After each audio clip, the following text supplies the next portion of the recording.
Écoute, puisque tu me lances du C'est pour chorizo, toi, tu peux y aller. je le mange.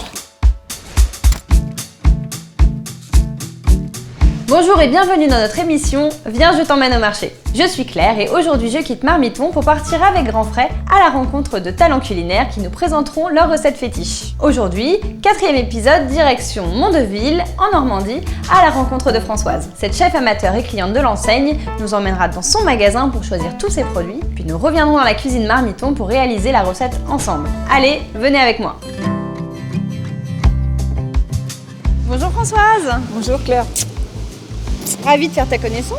Et moi de même, c'est un vrai plaisir. Alors dis-moi, tu vas nous cuisiner quoi de bon aujourd'hui? Une brandade colorée, Alors une brandade colorée, c'est-à-dire qu'est-ce qu'il y a dedans? du poisson, cabillaud et saumon.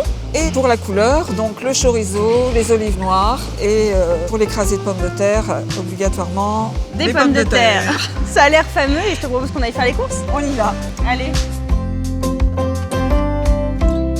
Alors Françoise, dis-moi comment as-tu eu l'idée de faire cette recette? Écoute, pour avoir voyagé pas mal, quand je rentrais, en fait, j'avais envie d'un bon plat, de produits bien frais, et c'est quelque chose qui m'est resté. Donc là, j'ai des amis qui rentrent de ce type de voyage que j'ai invité et j'ai créé une petite recette comme ça, sympathique, avec une base de poisson. Ah bah écoute, Voilà. moi je rentre de voyage, donc c'est parfait. Hein. Mais avant, il nous faut prendre du cabillaud. Est-ce que ce morceau-là te convient? Parfait. En plus, il est sans arrêt. Voilà. Et du coup, pour le pavé de saumon, il y a plusieurs origines. Qu'est-ce que Oui. tu préfères? L'Écosse, Voilà, Ça me le semble poisson, bien. c'est parfait. On passe à la suite? on y va.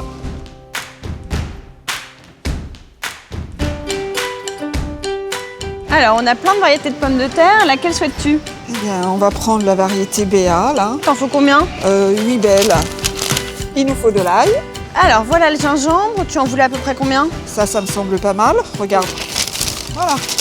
On prend la roquette. Françoise, as-tu besoin d'herbes fraîches pour ta recette? Oui, du persil. Persil plat? Du plat de préférence. Un bouquet, c'est parfait. Parfait. Françoise, tu m'as dit que tu voulais du chorizo. On va prendre du doux ou du fort? Alors du fort, parce que la recette doit être relevée. Bah écoute, il a une couleur magnifique, il a l'air exquis.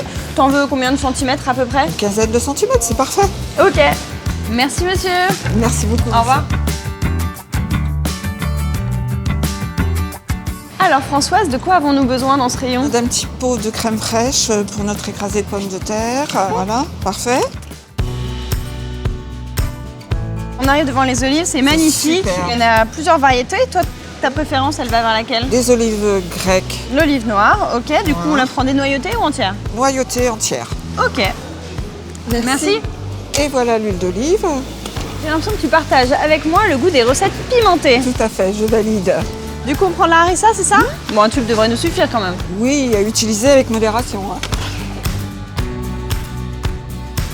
Il nous manque du pain pour accompagner notre recette. Alors du coup, quel type de pain veux-tu prendre? Du campagne sans gluten. Super. Je prends le sel et du poivre. Françoise, je pense qu'on a tout. On a tout. Regarde, j'ai le poisson, le chorizo, les olives et l'accompagnement. Bon bah c'est parfait. Tu viens avec moi en cuisine? Je te suis. Allez, c'est parti. Alors dis-moi Françoise, quelle est la première étape de ta recette? Nous allons commencer par éplucher les pommes de terre. Je te donne les pommes de terre, je te laisse faire. Je découpe mes pommes de terre en 4. Maintenant, on va passer à l'ail. On a besoin de combien de gousses d'ail? 12 il me semble. Voilà, la quantité importe en fait, surtout selon la force de l'ail, quoi. Donc là simplement tu les épluches, hein, c'est ça?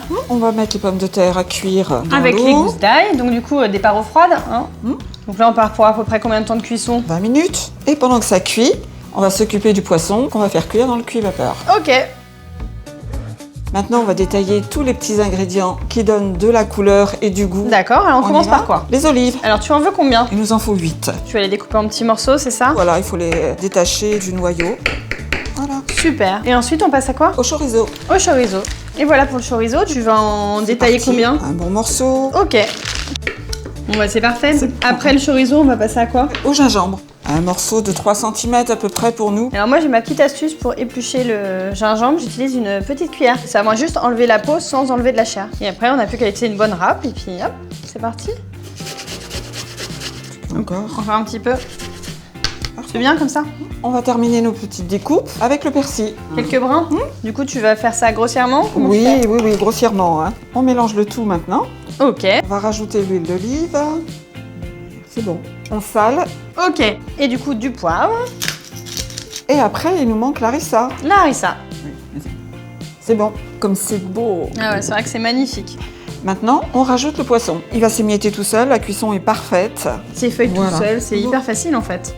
C'est pour ça qu'on dit effeuillé, quoi.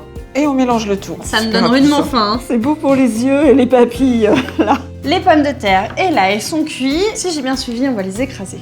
Les pommes de terre sont un petit peu fermes, juste comme il faut pour qu'elles ne se mettent pas en purée. Parfait. On va rajouter un tout petit peu de crème. Voilà, c'est parfait. Ça me semble bien. Maintenant que tout est prêt, on va assembler le tout. Rien qu'au bruit, on entend que le mélange est fait. La pétille. Et voilà, les petits plats à gratin. Je te laisse les remplir. Et du coup, on va mettre à gratiner au four. Donc combien de temps et à quelle puissance? 10 minutes à 200 degrés. Position grille. Position grille. Voilà. Ok, et bien c'est parti.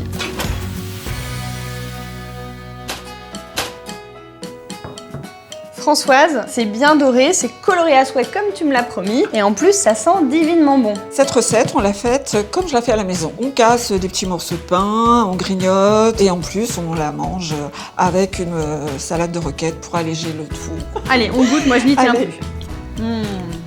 J'adore. C'est bien relevé. On sent quand même bien le goût des différents poissons. Françoise, je pense qu'on va finir le plat toutes les deux. Je te remercie d'être venue parmi nous, c'était vraiment un moment très sympa. C'était un plaisir pour moi. Bon bah j'espère que cet épisode vous a plu. On se donne rendez-vous dans le prochain. Et puis d'ici là, bonne dégustation à vous.